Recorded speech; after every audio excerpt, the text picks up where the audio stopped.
Welcome to Craving the Heat, where desire takes the lead and every story leaves you wanting more. Don't forget to like, subscribe, and share your thoughts in the comments, and keep up with our latest naughty stories. They say certain moments change your life, but not in the ways you'd imagine. It's not the loud, dramatic events that leave the deepest marks.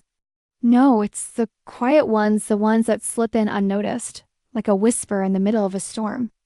They creep in while you're folding laundry or walking down a hallway you've walked 1,000 times before. They don't announce themselves with fanfare or warning. They just happen. And before you realize it, everything is different. That night was supposed to be like any other. Just another Tuesday evening in a house that felt too still, where even the hum of the refrigerator seemed louder than my own thoughts. The kind of night where the silence presses against you heavy and unrelenting until you find yourself pacing the same stretch of hallway just to hear the sound of your own footsteps. I wasn't looking for anything. I wasn't expecting anything. I was just walking past his door, my stepson's door dot, and then I felt a dot. It wasn't a sound, not exactly. It was more like a shift in the air, subtle but undeniable. Have you ever felt that? Like the atmosphere around you has changed even though everything looks the same. It's the kind of feeling that makes the hairs on the back of your neck stand up, not out of fear, but out of something deeper, something you can't quite name. I paused, my hand hovering near the doorknob, and that's the moment I keep coming back to, the moment right before. The second where I could have just kept walking, could have ignored the pull, could have left everything untouched. But I didn't. I turned the knob. I opened the door. What I saw wasn't wrong, not exactly. But it wasn't quite right either. He was alone, sitting on the floor, doing something I still struggle to explain. It wasn't what you're thinking. It wasn't anything like that. It was the look he gave me that stopped me in my tracks. Like I had walked in on something deeply personal, something sacred, something not meant for anyone else to witness. He didn't say a word. Neither did I. I didn't gasp, I didn't shut the door, didn't even move. I just stood there, frozen, as the silence between us grew louder than any shout could ever be. And in that silence, something passed between us, something I haven't been able to forget. I don't know how long I stood there. 10 seconds? Minute? An eternity? When I finally turned away, it felt like I'd left a part of myself in that room, a piece I couldn't get back. And maybe I didn't want it back. I know how this sounds. Believe me, I've judged myself in every way you probably already have. But this isn't a story about crossing lines not in the way people usually mean. It's about what happens when the lines blur, when connection shows up in the most unexpected places, and you're left standing there, unsure whether to step back or reach forward. I wish I could tell you the story gets simpler, that it ties itself up neatly with a clear beginning, middle, and end. But it doesn't. It only gets more complicated. Because after that night, nothing between us was the same. Not the air. Not the glances. Not the silence. And the truth is, I still don't know if I should have walked away or if I should have done exactly what I did. You might think you know where this is going, but trust me, you don't. He never really talked to me, not before that night, and not even then. He didn't need to. It was what I saw that said everything. But maybe I should go back. Back to before the silence settled in like fog. Back to when everything still felt normal. Even if it wasn't. I'm in my mid-30s. Married, yes. But most days it feels more like a business arrangement than a bond. My husband is always away, business trips, meetings, late-night calls that bleed into early mornings. He says it's for us, for our future. But I can't remember the last time us meant more than split bills and quiet dinners. We live in a beautiful house. Brick exterior, warm lighting inside, always smelling faintly of lavender and furniture polish. It looks cozy, but the warmth never quite reaches the corners. You know what I mean? A house that tries too hard to be a home. Dinner is always the same. I cook, plate things just so, and he eats with one hand on his phone. We ask the routine questions. How was your day? Need anything from the store? But it's all just noise. Like reading lines from a play we stopped believing in years ago. And then there's my stepson, 17. quiet, withdrawn, artistic in a way that makes you stop and look twice. Not just talented attuned. He sketches things most people miss. Shadows, subtle glances, the curve of light through a curtain. He spends most of his time in his room, door closed, headphones in. With his father, he barely speaks. They're like signals on different frequencies, existing in the same space but never connecting. But with me, he was different. Not talkative, but present. He'd linger in the kitchen a little longer when I was doing the dishes. Sometimes he'd ask what I was listening to or mention a book I'd left on the counter, nothing major. Just small things, quiet things, but I felt them. And maybe that's what unsettled me most later, how deeply seen I felt in those quiet moments. I'd started to feel something I hadn't in a long time. Like someone actually saw me, not my husband, not anyone, really. Most days I felt like wallpaper there, but unnoticed. Familiar yet invisible. There's a kind of loneliness that settles deep in your chest like dust. You don't notice it right away. You just start breathing a little shallower, moving slower, smiling only because it's easier than explaining why you don't feel like smiling anymore. And in that silence, he appeared. Not as something forbidden or tempting, but as something familiar. As recognition. Like someone else in the house had also noticed how quiet it had become and was trying to survive it the same way I was. He never crossed a line, not then. But he didn't need to. His presence, his eyes, they spoke louder than any words. And that terrified me. Because the more seen I felt, the more I realized just how empty I'd been. But I lingered why I've asked myself that question 100 different ways. Why didn't I walk away sooner? Why did I stay long enough to memorize the shape of the light in the room, the way his eyes didn't look startled to see meth way? Mine didn't look away, and the only answer, the only one that keeps circling back, is that maybe some part off wanted to be seen not as a wife, not as a mother figure, just as a woman who had spent years vanishing into silence, into duty, into a version of herself so edited, she barely recognized it. Original and suddenly in the soft flicker of a screen and the wet gleam of a 17-year-old's eye, she wasn't invisible anymore. And that changes you even if you never speak of it. Even if nothing ever happens after, even if you spend the rest of your life pretending, it was just a flicker because, better you felt it, and he did. Tuned in something is seen, truly seen, you can't unsee it. You can't go back, you just carry it quietly, like a secret folded into your skin.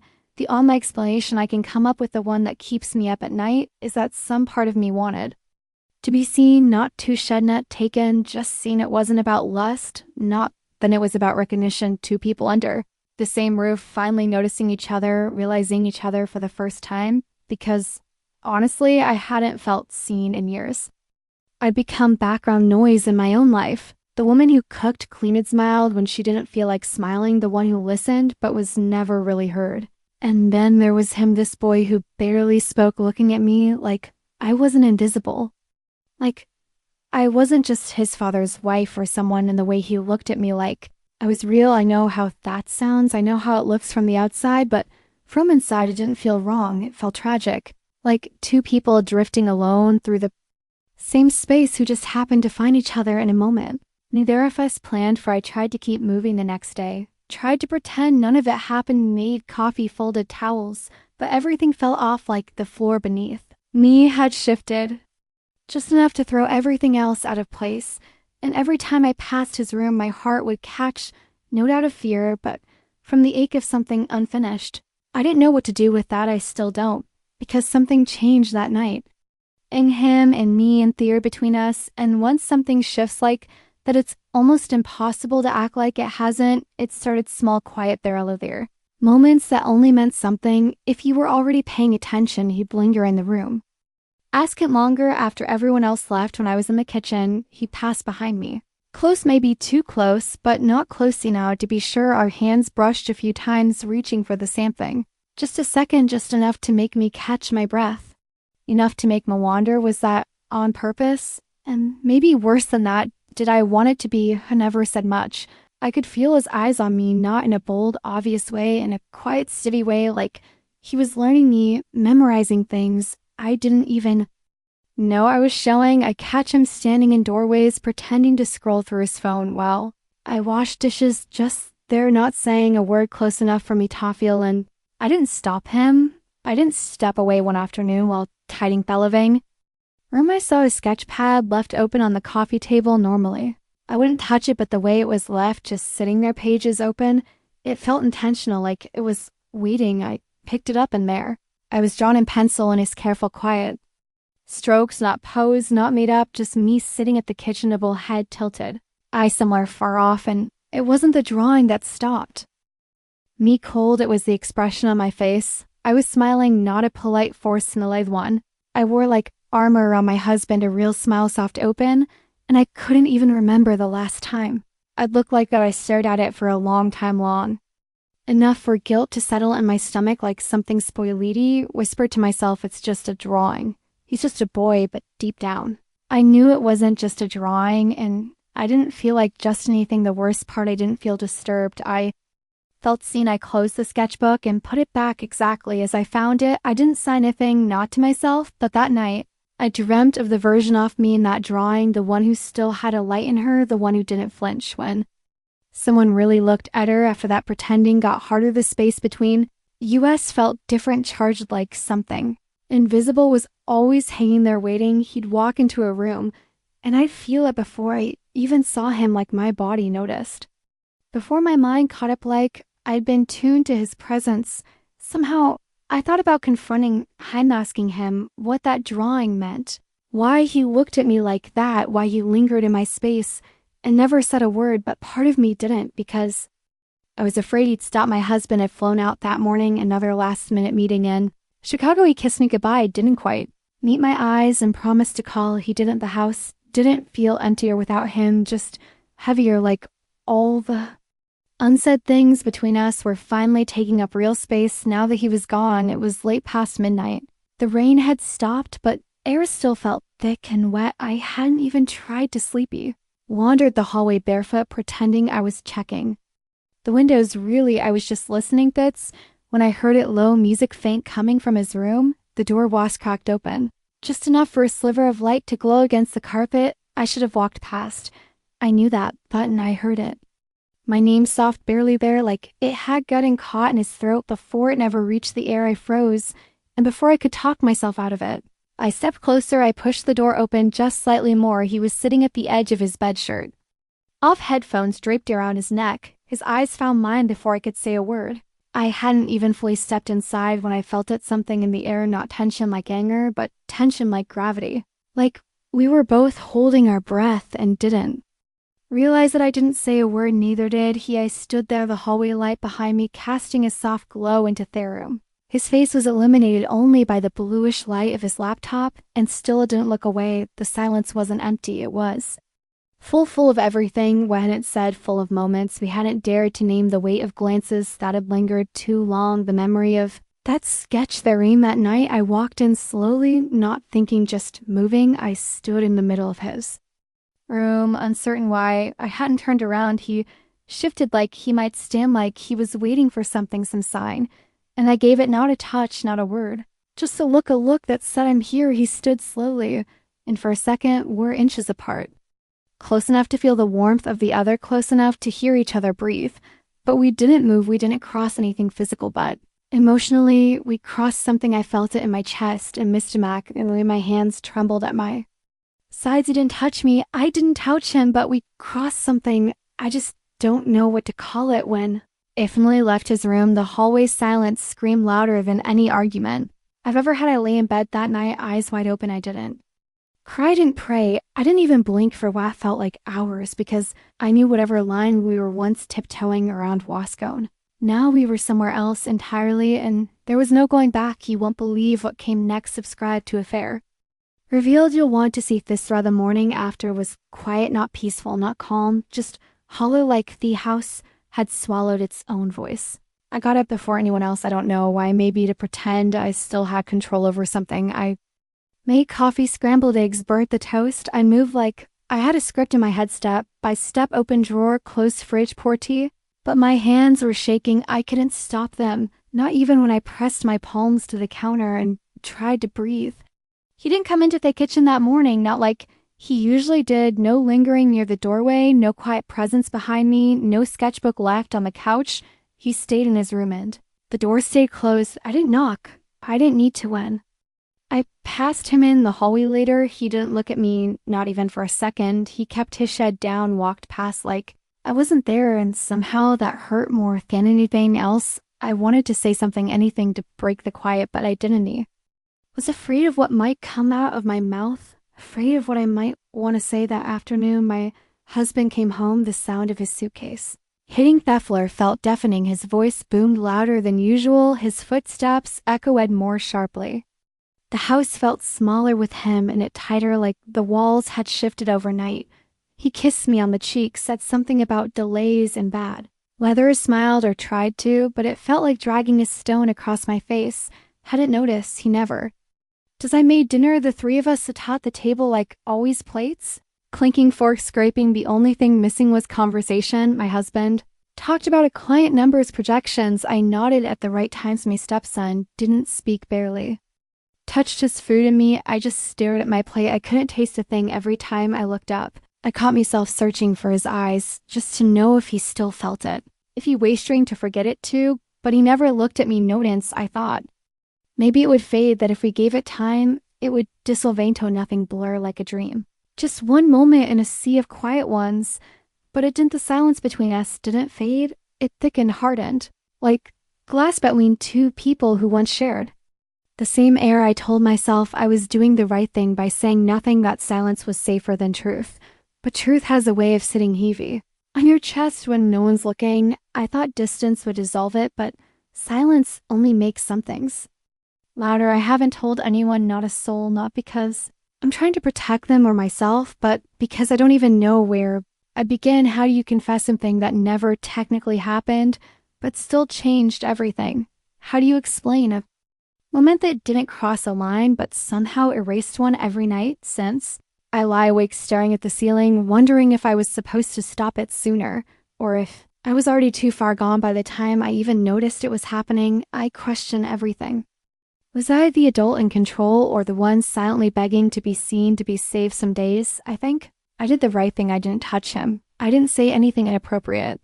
I didn't act, but other days like today, I wonder if my silence was its own kind of betrayal, not just to him, but to myself, because the truth is, I miss it. Not the tension, not the risk, the closeness, the way someone finally looked at me like I was there, like I wasn't fading into the background. I miss being noticed, not in the way that makes people talk, in the way that makes you feel alive again. And I hate myself for that. I hate how something so quiet, so subtle can still echo inside me like a scream. I keep telling myself, he's just a boy, he's your stepson. And but in that moment when our eyes met, when the air shifted, he wasn't a children, I wasn't a mother. We were just two people, two selves. Two silences reaching for something they didn't have a name for. And that's the part I can't forgive, not because I crossed the line, but because I wanted to be that close to someone, because I needed to feel chosen.